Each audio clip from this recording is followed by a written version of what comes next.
मी गेल्या 10 वर्षांपासून DVTच्या त्रासाने त्रस्त होतो. माझ्या जखमा, अल्सर आणि सूज हे 50% पर्यंत कमी झाले आहे.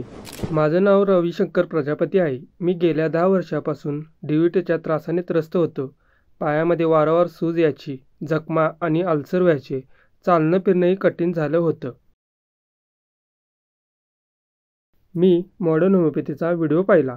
मला विश्वास पटला आणि त्यांच्या दिलेल्या नंबरवर कॉल केला. डॉक्टरांशी बोलून उपचार सुरू केले. आता मला 3 महिने झाले आहेत. माझ्या पायामधील जखमा, अल्सर आणि सूज हे 50% पर्यंत कमी झाले आहे. आता मी मॉडर्न होमिओपॅथीकडून नियमित उपचार घेतो आहे. दर आठवड्याला त्यांच्या सेंटरमधून फॉलोअपसाठी कॉल येतो. त्यांची पद्धत खूपच प्रोफेशनल आणि काळजी घेणारी आहे. मी सर्वांना सांगू इच्छितो, जर तुम्हालाही एखादा गंभीर आजाराचा त्रास असेल, तर एकदा मॉडर्न होमिओपॅथीला नक्की भेट द्या. फरक नक्की जाणवेल.